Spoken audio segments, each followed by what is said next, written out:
Hi எல்லாருக்கும் வணக்கம். நம்ம சேரன் சந்தா கல்யாணத்தை எல்லாரும் ஒன்று கூடி அவசரமாக கோயிலில் வச்சு முடிக்கிறதுக்கு ரெடி பண்ணுறாங்க. இந்த நேரத்தில் சந்தாவோட மாமா அவங்க ஆளுங்க சொந்தக்காரங்களோட வந்து கல்யாணத்தை நிறுத்துறதுக்கு முயற்சி பண்ணுறாங்க. நம்ம சேரனோட சேர்ந்து சந்தாவோட மாமா அடிதடியிலையும் இறங்கிட்டாங்க. நம்ம சேரன் சந்தாவுக்காக கட்ட வச்சிருந்த தாலி இப்போ சந்தாவோட மாமா கையில். சந்தாவோட மாமா கையால் சந்தா கழுத்தில் தாலி ஏற போகுதா இல்லை நம்ம சேரன் இந்த மாமாவை மீறி சந்தா கழுத்தில் தாலி கட்ட போகிறாங்களா? வெளியூரில் இருக்கிற நம்ம சோழனும் நிலாவும் நம்ம சேரன் சந்தா கல்யாணத்துக்கு வர முடியுமா? தெரிஞ்சுக்கிறக்க இந்த வீடியோக்கு ஒரு லைக் போட்டுக்கோங்க. ஸோ பார்த்தீங்கன்னா நம்ம சோழனும் நிலாவும் ஆன்மீக சுற்றுலா போயிருக்கிற இந்த நேரத்தில் நம்ம சேரன் அண்ணாவுக்கு அனீஸ் பையா கால் பண்ணி எங்கள் மாமா அவங்க சொந்தக்காரங்க எல்லாரும் ஒன்றா சேர்ந்து சந்தாவை ஊர்லேருந்து கூட்டிகிட்டு போயிடுறதுக்காக வந்துட்டாங்க அப்படின்னு சொல்ல நம்ம சேரன் அண்ணா நம்ம பாண்டியோட ஒன்றா சேர்ந்து சந்தா வீட்டுக்கும் போயிடுறாங்க.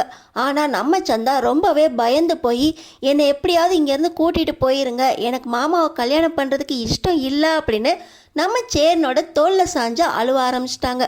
அனீஸ் பையாவும் இதுக்கு மேலே என்னோட மாமாவை சமாளிக்கவே முடியாது, இதில் சொந்தக்காரங்க வேற வராங்க, எங்கள் மாமாவை மீறி எங்கள் சொந்தக்காரங்க எங்கள் அப்பா அம்மா எதுவுமே செய்ய மாட்டாங்க, ஊர் கூடி முடிவெடுத்ததுக்கப்புறம் என்னால் சந்தாவை இதுக்கு மேலேயும் காப்பாற்றி வச்சிருக்க முடியாது அப்படின்னு அவரும் கையை விரிச்சிட்டாரு. சந்தாவோட அழுகையை பார்த்து நம்ம சேரன் அண்ணா நான் கூட்டிகிட்டு போய் பாதுகாப்பாக பத்திரமா வச்சுக்கிறேன் அப்படின்னு சொன்னால் கூட இல்லை பையா, அவங்க எப்படி இருந்தாலும் தேடி வந்துடுவாங்க, உங்கள் வீட்டுக்கு தான் போயிருக்காங்கன்னு அவங்களுக்கு தெரியும், நான் உங்களை தவிர வேறு யார்ட்டையும் ரொம்ப நெருக்கமாக இல்லைங்கிறதுனால உங்கள் வீட்டுக்கு வந்து எப்படியாவது அடிதலிட கூட இறங்கிடுவாங்க, சந்தாவுக்காக என்ன வேணால் செய்வாங்க எங்கள் ஊர்க்காரங்க அப்படின்னு இந்த அனீஸ் பையா சொல்கிறத கேட்டு நம்ம சேரன் அண்ணா என்ன செய்கிறதுன்னு யோசிக்கிறதுக்கு முன்னாடி பாண்டி ஒரு முடிவுக்கு வராரு. அண்ணே, இதுக்கு மேலே ஏன்னே யோசிச்சுக்கிட்டு இருக்கீங்க, சந்தாவுக்கு ஒன்றுனா நீங்கள் இருக்கீங்க அப்படிங்கிற தைரியத்தை கொடுக்கணும், அப்படின்னா நீங்கள் சந்தாவை கல்யாணம் பண்ணணும் அப்படின்னு சொல்ல நம்ம சேரன் அண்ணா நீ என்னடா இப்படி பேசுகிற, நம்ம சோழனும் நிலாவும் வெளியூர் போயிருக்காங்களே, இந்த நேரத்தில் நான் எப்படி கல்யாணத்தை ரெடி பண்ணுறது, என் கல்யாணம் ஒன்று நடந்தால் அதுக்கு எல்லாருமே இருக்கணும்டா, இப்படி அவசரமாக கல்யாணம் பண்ணுற அளவுக்கு ரொம்ப அவசரம் இல்லையா அப்படின்னு சொல்ல இல்லை பையா, என் சொந்தக்காரங்களை பற்றி தெரியாது, அவங்க வந்தாங்கன்னா அடிச்சாவது இழுத்துட்டு போயிடுவாங்க, நம்ம என்ன பண்ணாலும் நம்மளை கொல்றதுக்கு கூட தயங்க மாட்டாங்க அப்படின்னு அனீஸ் பையா ரொம்பவே சொல்ல எங்களை மீறி எப்படி சந்தாவை இழுத்துட்டு போகிறாங்கன்னு நாங்கள் பார்த்துட்றோம் அப்படின்னு நம்ம பாண்டி சொல்ல சரி பாண்டி, கல்யாணம் முடிவாயிருச்சு, நீ நிலாவுக்கும் சோழனுக்கும் கால் பண்ணி உடனே கிளம்பி சென்னைக்கு வர சொல்லு அப்படின்னு நம்ம சேரன் அண்ணா சொல்லிட்டு கல்யாணத்துக்கு கோயிலுக்கும் கூட்டிகிட்டு போயிடுறாங்க நம்ம சந்தாவை. இன்னொரு பக்கம் நம்ம சந்தாவோட மாமா அவங்க சொந்தக்காரங்களோட இந்த சந்தா வீட்டுக்கு வந்துடுறாங்க. வந்தவங்களுக்கு இங்கே அனீஸ் பையாவும் சந்தாவும் இங்கே தான் தங்கியிருந்தாங்க, ஆனால் கொஞ்ச நேரத்துக்கு முன்னாடி 2-3 பேர் வந்து கிளப்பி கூட்டிகிட்டு போயிட்டாங்க அப்படின்னு அக்கம் பக்கத்தில் இருக்கவங்க சொன்ன உடனே செம கோவம் வந்துடுது. நீ எங்கே ஓடி ஒளிஞ்சாலும் கண்டிப்பாக இன்றைக்கி சந்தாவை கூட்டிகிட்டு போகாமல் விடமாட்டேன் அப்படின்னு நம்ம சந்தாவோட மாமா ரொம்ப வெறியோட அடுத்து எங்கே போயிருப்பாங்க, சேரன் வீட்டுக்கு தான் போயிருப்பாங்க அப்படின்னு தேட வந்துட்டாங்க.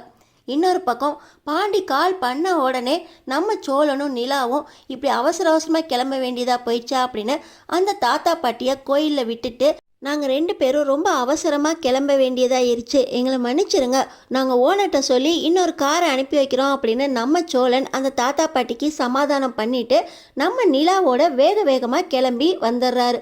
சென்னைக்கு வர்றதுக்குள்ளே இங்கே பார்த்தீங்கன்னா நம்ம சேரன் ரொம்பவே டென்ஷனாக இருக்கார். அவங்க வர்றதுக்குள்ளே கல்யாணத்தை முடிக்கணும்னா நல்ல நேரம்லாம் பார்க்க வேண்டாமா அப்படின்னு சொல்ல நம்ம நடேசனப்பா டேய் இன்னைக்கு ரொம்ப நல்ல நாள் தான்டா, இன்னைக்கு ஸ்ரீராம நவமி, நல்ல நாள் அதுவுமா கல்யாணம் பண்ணுறீங்க, இன்னொரு 5 நிமிஷத்தில் சோழனும் நிலாவும் வந்துடுவாங்க, இந்த சந்தாவோட மாமா நம்மளை தேடி இங்கே வர்றதுக்குள்ளே கண்டிப்பாக உனக்கும் சந்தாவுக்கும் கல்யாணம் நடந்துடும், இன்னொரு அரை மணி நேரத்தில் நல்ல நேரம் ஸ்டார்ட் ஆயிரும், நம்ம கல்யாணத்தை முடிச்சிடலாம், நான் ஏற்கனவே பூ தாலி எல்லாத்துக்கும் சொல்லியிருக்கேன் அப்படின்னு நம்ம நடேசனப்பா கல்யாணத்துக்கு எல்லாத்தையுமே ரெடி பண்ணிட்டாங்க. இதுக்குள்ளே நம்ம பாண்டி வானதிக்கும் கால் பண்ணி இப்படி அண்ணனுக்கு கல்யாணம் நீ வந்துரு, அதுக்கேற்றாப்புல ரெடியாகி வா அப்படின்னு வானதியையும் ரெடி பண்ணிட்டாரு நம்ம பாண்டி. நம்ம சேரன் அண்ணா வீட்டில் ஒரு விசேஷம்னா எல்லாரும் இருக்கணும் அப்படின்னு சொல்லி பெரியப்பாவுக்கும் அத்தைக்கும் கூட சொல்கிறாங்க, ஆனால் அவங்களுக்கு வர விருப்பம் இல்லாட்டினாலும் நம்ம அத்தையோட பொண்ணு வந்துட்டாங்க. ரொம்ப டென்ஷனாக மனமேடையில் நம்ம சேரன் அண்ணாவும் வந்து உட்காந்துட்டாங்க மந்திரங்கள் சொல்ல. இப்போ சந்தாவை வர சொல்லுங்க அப்படின்னு சொல்லிக்கிட்டு இருக்கும்போதே நம்ம நிலாவும் சோழனும் ரெடி ஆகி வந்திருக்காங்க. அண்ணா கல்யாணமா, சூப்பர்ண்ணா அப்படின்னு ரொம்ப சந்தோஷமாக நம்ம சேரன் சந்தா கல்யாணத்தை பார்க்குறக்கு நம்ம நிலாவும் சோழனும் ரெடி ஆயிட்டாங்க. இந்த நேரமாக பார்த்து சேரன் வீட்டுக்கு போய் ஏமாந்து போன நம்ம சந்தாவோட மாமாவும் அவங்க சொந்தக்காரங்களும் அடுத்து எங்கே போயிருப்பாங்க, கண்டிப்பாக கோயிலுக்கு தான் போயிருப்பாங்க அப்படின்னு முடிவு பண்ணி பக்கத்தில் எந்த கோயிலில் கல்யாணம் நடக்குதோ அப்படின்னு விசாரித்து கோயில் வாசப்படியும் ஏறி வந்துட்டாங்க. கரெக்டாக நம்ம சந்தாவை இப்போ தான் சேரன் பக்கத்தில் உட்கார வைக்கிறதுக்கு கூட்டிகிட்டு வராங்க. இந்த நேரத்தில் இவங்க எல்லாருமே கோயிலில் ரகலை பண்ண ஆரம்பிச்சிட்டாங்க. அவங்க கையில் பார்த்திங்கன்னா கத்தி, கடப்பாரை, அருவா அப்படின்னு இல்லாத சாமானே இல்லை.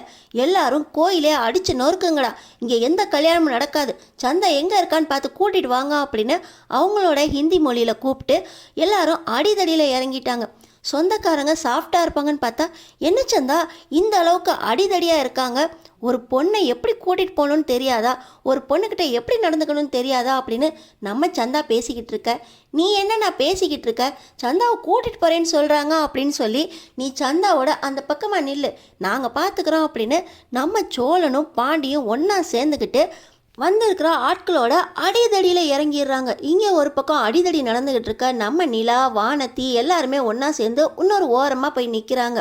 இவங்களால எப்படி கல்யாணத்தை நடத்தி வைக்கலாம் அப்படின்னு யோசிச்சுக்கிட்டு இருக்கும்போதே நடேசன் அப்பா, டேய் நல்ல நேரம் ஆரம்பிச்சிருச்சு, நீ இந்த பக்கம் கல்யாணத்தை நடத்து, அவங்க ஒரு பக்கம் அந்த பக்கம் சமாளிக்கட்டும் அப்படின்னு நம்ம நடேசன் அப்பா சேரனையும் சந்தாவையும் மணமேடையில் உட்கார வைக்கிறாங்க. அப்பா இந்த நேரத்துலேயே கல்யாணம் நடக்கணும் அப்படின்னு சொல்ல, இதாண்டா நல்ல நேரம், மேலத்தாளம் இல்லைன்னு நினச்சேன், பாரு உன் தம்பிங்களே ஏற்பாடு பண்ணிட்டாங்க அப்படின்னு சொல்லி நம்ம நடேசன் அப்பா அங்கே ஒரு பக்கம் அடிதடி நடக்கட்டும், இங்கிட்ட ஒரு பக்கம் கல்யாணம் நடக்கட்டும் அப்படின்னு சொல்ல, அப்பா தம்பிங்க பார்க்காம எப்படி கல்யாணம் நடத்துறது அப்படின்னு சொல்ல, அதெல்லாம் ஒன்றும் இல்லைண்ணே, நீ பாட்டு தாலியை கட்டு அப்படின்னு இன்னொரு பக்கம் நம்ம சோழன், பல்லவா, பாண்டி எல்லாரும் சொல்லிக்கிட்டே கல்யாணத்தை பார்த்துக்கிட்டே அடிதடி செம்ம டக்கராக பண்ணிக்கிட்டு இருக்காங்க. நீங்கள் இவங்கள சமாளிச்சுக்கங்கடா, சந்தாவை நான் இழுத்துட்டு வரேன் அப்படின்னு சொல்லி இன்னொரு பக்கம் சந்தாவோட மாமா தாலியை பிடுங்க போக நம்ம சேரன் அண்ணா இந்த மாமாவுக்கு செம்மையாக விளாசுறாரு. டேய் நீ தாலியை கட்டுறானா, நீ அடிதடியில் இறங்கிட்டியா அப்படின்னு சொல்லி நடேசன் அப்பா இந்த சந்தாவோட மாமாவை ஒரு கை பார்க்க இறங்கிட்டாரு. இப்போ பார்த்தீங்கன்னா நல்ல நேரம் ஆரம்பிச்சிருச்சு, சேரா என் மருமக கழுத்தில் தாலியை கட்டு அப்படின்னு சொல்லி நடேசன் அப்பா சொல்லிக்கிட்டே இங்கே அங்கே மாமாவை சமாளிச்சுக்கிட்டு இருக்க நம்ம சேரன் அண்ணா இப்போ சந்தா கழுத்தில் தாலியை கட்டுறாங்க. சந்தா நீ கவலைப்படாதப்பா, இங்கே பாரு உன் சொந்தக்காரங்க எல்லாருமே இங்கே தான் இருக்காங்க, நம்ம சொந்தக்காரங்களாயிட்டாங்க, எல்லாரும் கல்யாணத்தை பார்க்குறாங்களோ இல்லையோ நம்ம சொந்தக்காரங்களோட ஒன்று கூடியிருக்காங்க அப்படின்னு சொல்லிக்கிட்டே இங்கே சந்தா கழுத்தில் தாலி கட்ட இப்போ நம்ம சந்தா சேரன் கையால் தாலியை வாங்குறாங்க. ரொம்ப சந்தோஷமாக இருக்கு அப்படின்னு சொல்லி அனீஸ் பையாவும் அர்ச்சியை தூறாங்க. ஆனால் சந்தாவோட மாமா தான் இங்கே ஒரு பக்கம் நொறுங்கி போயிட்டாரு. உனக்காக நான் இத்தனை வருஷமாக வெயிட் பண்ணி உன்னை தேடி அலைஞ்சு சென்னை வரைக்கும் இவ்வளோ தூரம் உன் கல்யாணத்தை நிறுத்த முடியலையே, என்னை உனக்கு உண்மையிலேயே பிடிக்கலையா அப்படின்னு நொறுங்கி போயிடுறாரு. இவர் நொறுங்கிறத பார்த்து எல்லாருமே அமைதியாயிடுறாங்க. கல்யாணமே முடிஞ்சு போச்சு, இனி என்ன பண்ணுறது, உனக்கு சேரனை தான் பிடிச்சிருக்கா அப்படின்னு அவங்க எல்லாருமே சந்தா கிட்ட சண்டைக்கு வர, யாராவது சந்தா பக்கம் நெருங்குனீங்க அவ்வளோதான் அப்படின்னு அனீஸ் பையாவோட சேர்ந்து நம்ம சோழன், பாண்டி, பல்லவா, நடேசன் அப்பா எல்லாரும் சந்தாவுக்கு பாதுகாப்பாக நிற்க, இருக்கட்டும் நீ இனிமேல் எங்கள் ஊர் பக்கமே வரக்கூடாது அப்படின்னு கோவமாக சொல்லிட்டு அவங்க மாமா அவங்க சொந்தக்காரங்க எல்லாரையும் கூப்பிட்டுக்கிட்டு கிளம்பிடுறாங்க. நம்ம சந்தாவோட அப்பா அம்மா கூட எங்களை மீறி கல்யாணம் பண்ணிக்கிட்டியே, நீ நல்லாவே இருக்க மாட்டா அப்படின்னு சொல்லிட்டு போக நம்ம சந்தா அழுகுறாங்க. அனீஸ் பையா தான் நீங்கள் போய் பிடிக்காத மாப்பிள்ளை கல்யாணம் பண்ணி வைக்க பார்த்தீங்க, இப்போ சந்தா மனசுக்கு பிடிச்சவரை தான் கல்யாணம் பண்ணியிருக்கு, இப்படிலாம் சொன்னால் உங்கள் வார்த்தையெல்லாம் பலிக்காது, நீங்கள் கிளம்புங்க அப்படின்னு அனீஸ் வேகமாக விரட்ட ரொம்பவே அதிரடியாக நம்ம சேரன் சந்தா கல்யாணம் முடிஞ்சிருச்சு. நம்ம சேரன் சந்தா கல்யாணத்தை யாரெல்லாம் ஆசையாக எதிர்பார்க்குறீங்களோ நம்ம சேனலுக்கு சப்ஸ்கிரைப் பண்ணி தொடர்ந்து எப்படி நடக்க போகுது அப்படின்னு பாருங்கள்.